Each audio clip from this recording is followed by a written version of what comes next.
So hello guys, आए तो guys कैसे आप सब। तो गाइस उम्मीद करता हूँ सब अच्छा होंगे। तो गाइस मैं दबाते से welcome to your favourite story channel और educational channel the educational site. तो गाइस जैसे कि इसके पहले वाली क्लास में हम ट्रांसलेशन को देख चुके थे और उसका टाइप्स को भी ख़त्म कर चुके थे। अगर उस वीडियो को आप नहीं देखें, डिस्क्रिप्शन बॉक्स में लिंक दे दूँगा, जाकर देख सकते हैं आप। ठीक है, तो गाइस नेक्स्ट जो टॉपिक हमारा that is factor affecting translation. तो गाइस कौन कौन सी फैक्टर हमारे ट्रांसलेशन रेट को ये अफेक्ट करती हैं वो आज हम इस क्लास में डिस्कस करने वाले हैं, और इसका सिग्निफिकेंस भी आज हम इस क्लास में डिस्कस करेंगे पूरी तरीके से। तो गाइस बनी रहे वीडियो के साथ। तो गाइस चलिए बिना देख के टॉपिक को स्टार्ट करते हैं।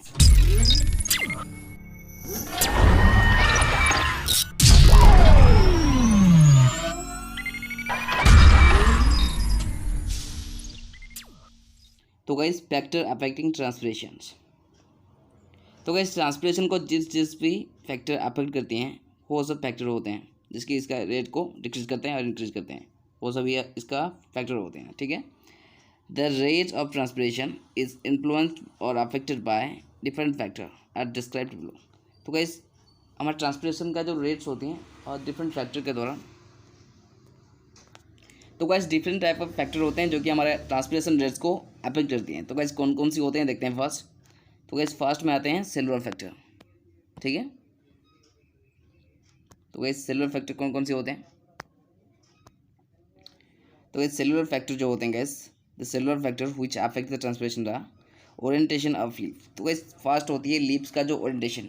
ठीक है, तो guys second the water status of the plant. तो गाइस प्लांट में जो वाटर अवेलेबिलिटी होते हैं उसका स्टेटस के ऊपर भी हमारी ट्रांसलेशन रेट्स वेरी करती है। तो गाइस डिस्ट्रीब्यूशन ऑफ स्टोमाटा। और गाइस जैसे कि स्टोमाटा के थ्रू हमारी ट्रांसलेशन आकर करती है, तो जैसी बात की हमारी डिस्ट्रीब्यूशन जो स्टोमाटा की डिस्ट्रीब्यूशन जो होते हैं गाइस उसके ज़्यादा होने की वजह से ट्रांसलेशन रेट ज़्यादा होगी, उसके कम होने की वजह से ट्रांसलेशन रेट कम हो जाएंगे। ठीक है, तो गाइस स्ट्रक्चरल लिप की स्ट्रक्चर भी गाइस इसमें डिपेंडेंट होती हैं हमारे ट्रांसलेशन रेट्स। ठीक है, नेक्स्ट तो गाइस ये होती है हमारे सेलुलर फैक्टर। तो गाइस एनवायरमेंटल फैक्टर जो लाइट, टेम्परेचर एंड ह्यूमिडिटी ये जो वगैरह होते हैं गाइस एनवायरमेंटल फैक्टर। तो गाइस देखते हैं ये कैसे अफेक्ट करती हैं। तो गाइस एनवायरमेंटल फैक्टर, तो guys different type of environmental factor तो guys different type of environmental factor जो हमारी ट्रांसलेशन रेट्स को अफेक्ट करते हैं, डिक्रीज और इंक्रीज करते हैं, वो देखते हैं। तो गाइस फर्स्ट होते हैं लाइट।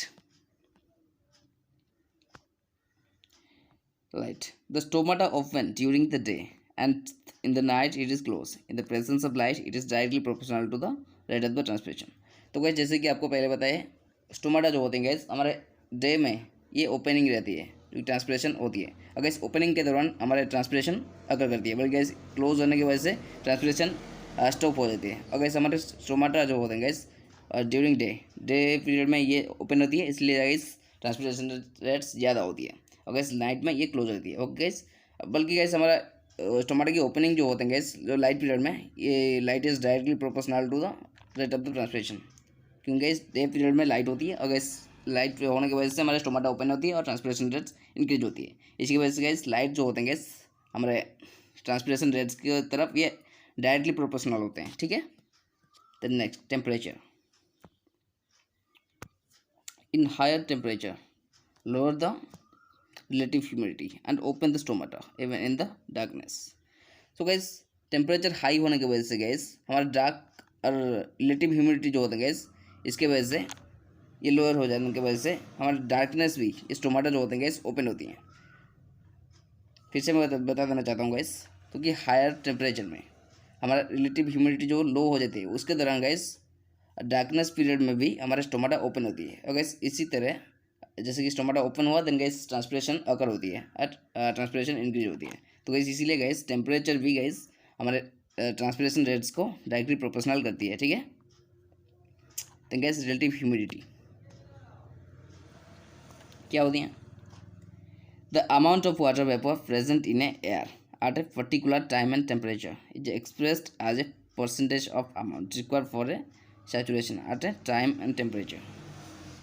तो वैस ये एक अमाउंट ऑफ वाटर वेपर होते हैं कहाँ पे प्रेजेंट होते हैं, जो कि एयर में प्रेजेंट होते हैं, जो कि पर्टिकुलर टाइम एंड टेम्परेचर के दौरान ये एक्सप्रेस होती है कैसे, परसेंटेज, जो कि सैचुरेशन जो कि हमारे टाइम एंड टेम्परेचर को रिकॉर्ड रहती है। ठीक है, तो ये होती है रिलेटिव ह्यूमिडिटी। तो ये क्या करती है, ये कैसे अफेक्ट करती है हमारे ट्रांसलेशन रेट को। The rate of the transpiration is inversely proportional to the relative humidity. और गाइस हमारे ट्रांसपिरेशन रेट जो होते हैं गाइस वो इस रिलेटिव ह्यूमिडिटी की तरफ ये इनवर्सली प्रोपोर्शनल होते हैं। Okay, the more the humidity less is the transpiration rate. जब गाइस जब गाइस रिलेटिव ह्यूमिडिटी हमारी ज़्यादा हो जाते हैं तो गाइस ट्रांसपिरेशन रेट्स लो हो जाते हैं, और गाइस वाइस वर्सा। ठीक है, तो ये थी हमारी relative humidity. Then guys air कैसे हेल्प होती है, कैसे अफेक्ट करती है air. If the air is still transpiration rate is low, it is due to the vapor accumulated around the transferring organ and reduce the diffusion pressure, deficit of air। जब guys हमारे air जो होते हैं guys ये steel हो जाते हैं मतलब गैस स्टॉप हो जाते हैं, तब गैस हमारे ट्रांसपिरेशन रेट जो होते हैं गैस और लो हो जाते हैं। ये क्यों होते हैं guys? It is due to the vapour accumulating around the transpiration organ। तो गैस ये क्या करती है गैस, ये क्यों होती है? तो गैस वेपर जो होते हैं गैस हमें ट्रांसफर ऑर्गन के साइज में ये जो लगी रहती हैं, ये गैस डिफ्यूजन प्रेशर को रिड्यूस कर देते हैं, और डिफिसिट ऑफ एयर इसको भी रिड्यूस कर देते हैं। इसी की वजह से ये होती है गैस। ठीक है, then guys availability of water.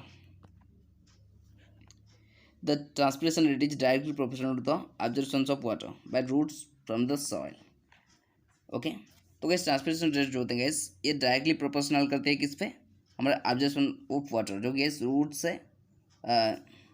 From the soil, जो कि सॉइल से रूट तक जो वाटर फ्लो होती है उसके ऊपर भी डिपेंड करता है, और गैस ये इसको डायरेक्टली प्रोपोर्शनल होती है। Then guys next, decrease in the water observation causes closure to the stomata and TR is reduce. और गैस जब गैस हमारे वाटर ऑब्जर्वेशन जो होते हैं गैस ये रिड्यूस हो जाती है और डिक्रीज हो जाती है, देन गैस हमारा स्टोमाटा क्लोज हो जाते हैं और ट्रांसपिरेशन रेट्स जो होते हैं गैस ऑब्वियसली रिड्यूस हो जाते हैं और डिक्रीज हो जाते हैं। इसलिए गैस अवेलेबिलिटी वाटर भी गैस हमारे ट्रांसपिरेशन रेट्स को डायरेक्टली प्रोपोर्शनल करती है। ठीक है, then guys next, then guys atmospheric pressure. Last जो फैक्टर है गैस एटमॉस्फेरिक प्रेशर। तो गैस ये जो atmospheric pressure guys the T R is directly proportional to the atmospheric pressure. So guys T R जो होते हैं गैस ये transpiration rates होती है। ओके गैस, तो गैस ट्रांसपिरेशन रेट्स जो होते हैं गैस एटमॉस्फेरिक प्रेशर की तरफ ये इनवर्सली प्रोपोर्शनल होते हैं। ठीक है, तो ये गैस फैक्टर अफेक्टिंग ट्रांसपिरेशन ये खत्म हुई। देन गैस नेक्स्ट देखते हैं सिग्निफिकेंस ऑफ ट्रांसपिरेशन। तो गैस ट्रांसपिरेशन की क्या इंपॉर्टेंस होती है हमारे एनवायरनमेंट पर। ठीक है, वो देखते हैं फर्स्ट। तो गैस सिग्निफिकेंस ऑफ ट्रांसपिरेशन। तो guys first point, transpiration help in the conduction of the water and mineral to different part of the plants. तो गैस प्लांट की डिफरेंट पार्ट में जो वाटर एंड मिनरल कंडक्शन होती है gas वो transpiration की वजह से ही होती है। ठीक है, ये first point. Then second point, due to the continuous elimination of water from plant body there is a balance of water maintained in the plant body। तो गाइस कंटिन्यूअस एलिमिनेशन जो कि वाटर ट्रांसफर जो होते हैं guys ये continuously process होती हैं, जो कि डे पीरियड में और नाइट पीरियड में भी। और गाइस ये कंटिन्यूअस होने की वजह से हमारे प्लांट बॉडी में एक वाटर बैलेंस होते हैं और वाटर मेंटेन हो जाते हैं हर टाइम। ठीक है, then next, it maintain the osmosis and keep the cell rigid. ये गैस ऑस्मोसिस को मेंटेन करती है और गैस हमारे सेल्स को रिजिड रखती है। ठीक है, it maintain the turgidity of the cell and help in the cell division. और गैस ये टॉर्जिडिटी को भी मेंटेन करती है और गैस सेल डिवीजन में हेल्प होती है। तो guys next last point, the cooling effect of the tree is only due to the transpiration. और गैस जो प्लांट के तरफ जो कूलिंग इफेक्ट रहती है अब फील कर रहे होंगे मैं भी शायद, तो गैस वो होती है ट्रांसपिरेशन की वजह से, क्योंकि गैस कंटिन्यूसली ट्रांसपेरेंट होने की वजह से हमारे कूलिंग इफेक्ट क्रिएट होती है प्लांट्स बॉडी में। ठीक है, तो इस ये थी हमारी सिग्निफिकेंस। तो गैस और भी कुछ दे गए। So transpiration is a crucial process. तो गैस इसीलिए ट्रांसपिरेशन इतनी सारी हेल्प होती है, इंपॉर्टेंस होती है इसका, इसलिए गैस एक क्रूशियल प्रोसेस होते हैं जिसमें गैस क्या होता है, in absence of transpiration excess water will get accumulated in the plant cell and then cell comes in bad condition and more than 10% of the earth moisture is from transpiration। it is also part of the water cycle।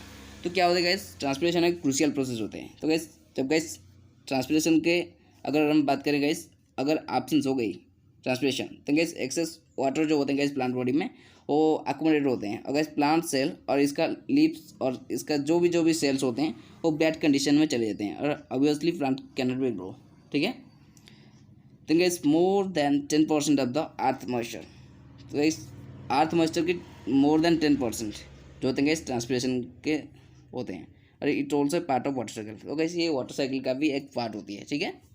तो guys ये थी हमारी transpiration, इसी के साथ खत्म हुई। तो गाइस आज की क्लास को हम रखते हैं। तो गाइस नेक्स्ट क्लास में फिर मिलेगा एक नई वीडियो के साथ। तो गाइस उस पल तक बने रहो हमारे साथ। Thanks for watching guys, see you next video.